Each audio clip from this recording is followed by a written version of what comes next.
भाई अगर तोशा खाना के लोटे तुम घर ले गए तो जज क्या करे। लाहौर हाई कोर्ट की बात करूंगी जिसमें 1,70,000 केसेस जो है वो जेर इल्तवा है, सिर्फ 11,000 केसेस प्रॉपर्टी से मुतल्लिक है। लॉ है इसके ऊपर स्टे देते हुए इसको रिट्रोस्पेक्टिवली इम्पैक्ट जो है इंप्लीमेंट करने के लिए कह दिया गया कि जितने कब्जे अभी तक छुड़वाए जा चुके हैं वो भी वापस कर दो कब्जा माफिया को। हमने क्यों कब्जा माफिया के साथ जनाब स्पीकर खड़े होना है? ये कहना क्या चाहते हैं? आज इस अदलिया के लिए और अदलिया के लिए चुनिंदा किसी ग्रुप के लिए इनके पेट में बहुत दर्द हो रहा है या बहुत मोहब्बत आ रही है। जनाब स्पीकर, आपने जितना जुडिशरी को आपने पॉलिटिसाइज किया है, जितना क्रिटिसाइज किया है, आज भी चीफ जस्टिस ऑफ पाकिस्तान से लेकर नीचे तक जो कैरेक्टर असैसिनेशन विद फैमिली शक्लें लगा लगा के ये है वो जज जिसने फैसला दिया। ओ भाई अगर तोशा खाना के लोटे तुम घर ले गए तो जज क्या करे? जज ने तो फैसला देना है। और जनाब स्पीकर, मेरे भाई को सिर्फ 2-3 बातें अगर समझ में आ जाएं, काश के तेरे दिल में उतर जाए मेरी बात। जनाब, आज कोई किसी के खिलाफ तकरीर नहीं है, किसी के खिलाफ कोई ऐलाने जंग नहीं है, सिर्फ एक दूसरा पॉइंट ऑफ व्यू है। एक point of view chief justice साहिबा ने अपने केस के रिमार्क्स के दौरान और फैसले में दिया, उसकी एक तस्वीर का हमेशा दूसरा रुख होता है। जनाब स्पीकर, वो दूसरा रुख जो है वो बताना हमारा फर्ज है कि जो कानून बनाया गया उसकी रैशनल क्या है, वो कानून क्यों आया, और इसी के लिए जनाब स्पीकर आज ये बात की जा रही है। सो ये जो क्वेश्चंस उठाए गए इस पूरी प्रोसीडिंग्स के दौरान, मेरी कोशिश होगी कि मैं उन क्वेश्चंस के जो है वो आंसर कर सकूं। जनाब स्पीकर, यहाँ पर यह बात समझने की है कि ये कानून है उस जायदाद के ऊपर उस लीगल हक का जो किसी ओवरसीज का है, जो किसी बेवा का है, जो किसी यतीम का है, किसी आम आदमी का है।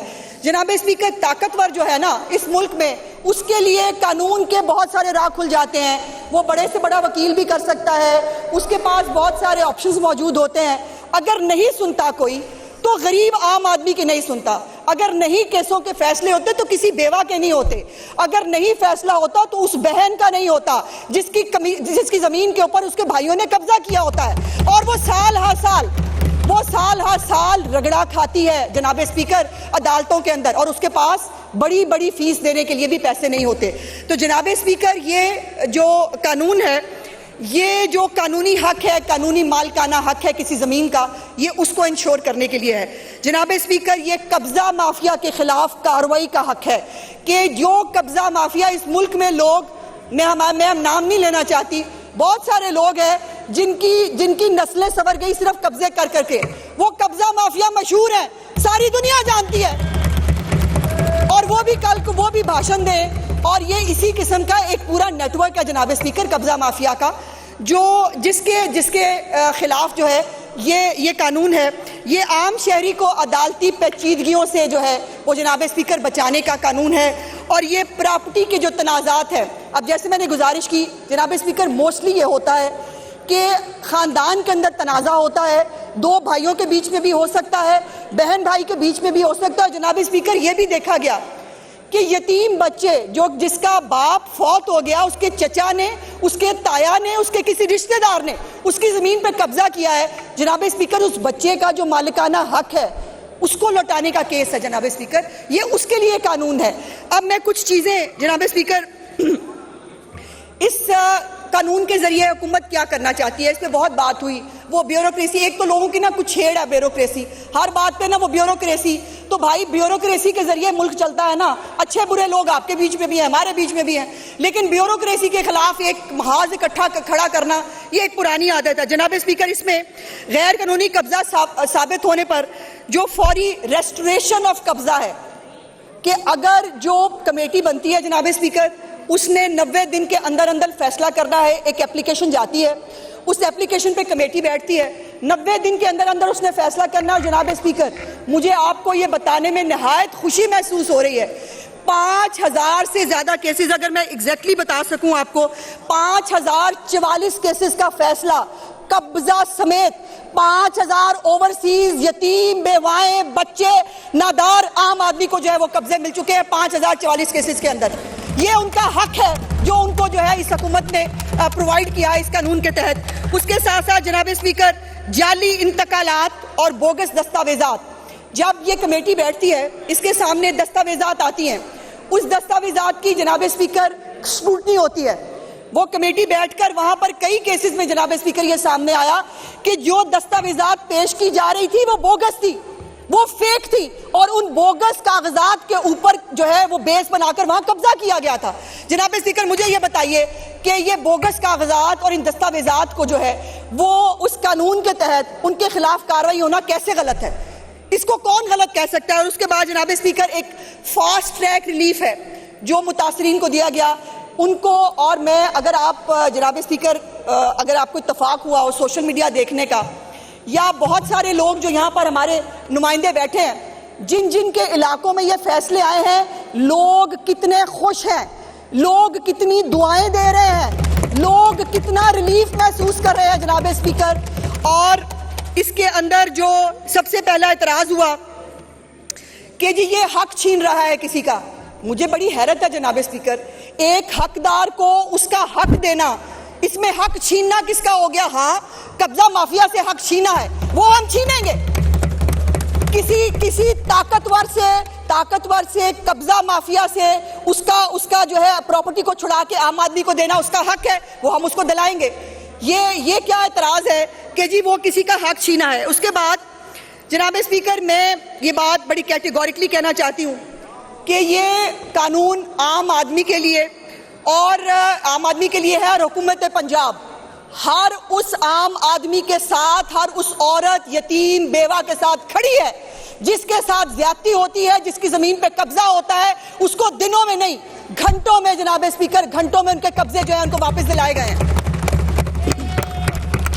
जनाब स्पीकर, एक वर्ल्ड जस्टिस प्रोजेक्ट 2025 की रिपोर्ट के मुताबिक पाकिस्तान की अदालतों में 2.3 मिलियन केसेस ज़ेर इल्तवा हैं। जनाब स्पीकर, मैं सिर्फ जो है लाहौर हाई कोर्ट की बात करूंगी जिसमें 1,69,000 केसेस जो है वो ज़ेर इल्तवा है। हमारी जुडिशरी बहुत कोशिश कर रही है, वो एक्सपेडाइट भी करने की कोशिश कर रहे हैं कि इन केसेस के फैसले हों।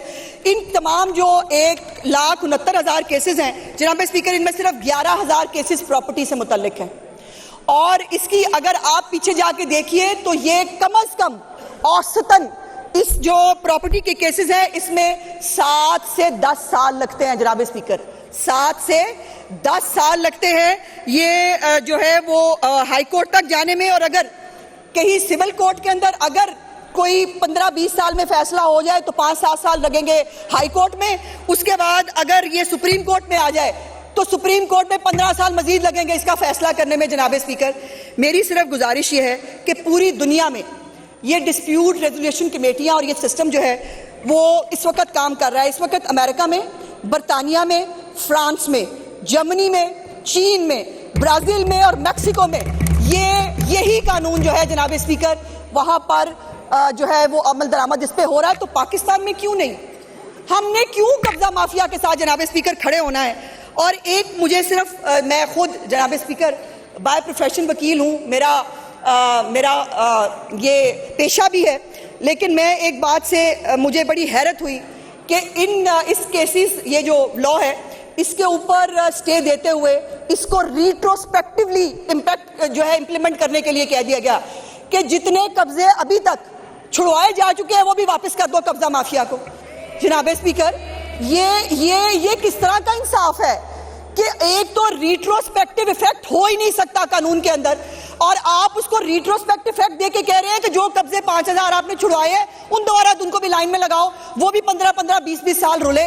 मैं बड़ी कैटेगोरिकली जनाब सिर्फ ये इतनी गुजारिश करके आपसे इजाजत चाहूंगी कि पूरी दुनिया में तेज तर इंसाफ के लिए और आम आदमी की रिलीफ के लिए यह कानून इस्तेमाल हो सकता है, तो पाकिस्तान में क्यों नहीं हो सकता? हमें एक फैसला करना पड़ेगा। लाइन के इस तरफ है एक आम आदमी जिसके साथ जुल्म हो रहा है, जिसकी जमीन पे कब्जा है, दूसरी तरफ है वो कब्जा माफिया या ताकतवर आदमी जो अपनी बेटी को, अपनी बीवी को, अपनी बहन को, अपने किसी यतीम को वो उसको स्नैप करके उसकी प्रॉपर्टी के ऊपर कब्जा करता है, उसको आवाज जो है वो निकालने की इजाजत नहीं है, उसको इंसाफ मांगने की इजाजत नहीं है। तो मैं ये बात जनाब स्पीकर बिल्कुल कहना चाहती हूँ कि चीफ मिनिस्टर साहिबा इसके ऊपर बिल्कुल कमिटेड है। जैसे उन्होंने पंजाब के अंदर बाकी बहुत सारे जो प्रोजेक्ट्स आम आदमी की ज़िंदगी में बेहतरी लाने के लिए शुरू किए हैं, वो सुथरा पंजाब हो, वो ग्रीन बसेस हो, वो आपकी इंफ्रास्ट्रक्चर हो, स्कूल और कॉलेजेस की हालत बेहतर करना हो, नए अस्पताल बनाने हो, जनाब स्पीकर, उनके लिए ये उतना ही एक अहम मामला है, क्योंकि बहुत सारे जो काम है जनाब स्पीकर, हुकूमतों में होते हुए आपके हाथ से कोई अच्छा काम हो जाना, यह भी अल्लाह पाक का इंसाफ है। कुछ लोगों के मुकद्दर में अच्छा काम करना लिखा ही नहीं, और कुछ के मुकद्दर में अल्लाह पाक ने बार बार अच्छे काम करा के उनके लिए जो दुआएं आपने, काश, मैंने बहुत सारी वीडियोस देखी है जनाब स्पीकर, यकीन मानिए कि मतलब दिल को ना एकदम से वो होता है कि यही शायद दुआएं हैं जो चीफ मिनिस्टर साहबा को इतनी हिम्मत देती हैं कि वो लोगों के लिए तमाम तर मुखालफत के बावजूद, तमाम तर करैक्टर असैसिनेशन के बावजूद, तमाम तर बदतमीजी और गाली गलोच के बावजूद वो खड़ी रहती है अपने, क्योंकि वो हक पे खड़ी है। तो जनाब स्पीकर, जो वो मैंने देखी एक बुजुर्ग खातून, उनसे खड़ा नहीं हुआ जा रहा था, उनको जो है वो सहारा देके खड़ा किया, और उसने एक ही सांस में कितनी दुआएं दी हैं चीफ मिनिस्टर साहब, उसका अंदाजा आप नहीं लगा सकते। ओवरसीज पाकिस्तानी, बहुत सारे लोग हैं जो ओवरसीज पाकिस्तानी पे बड़ा हक जताते हैं, और कुछ हैं ओवरसीज पाकिस्तानी जो सिर्फ, कुछ ये भी हैं जो मुल्क में पाकिस्तान में फसाद फैलाने के लिए जो है वो अपना नाम इस्तेमाल करते हैं, और कुछ हैं किसी को नहीं पूछा कभी किसी प्रोजेक्ट के अंदर।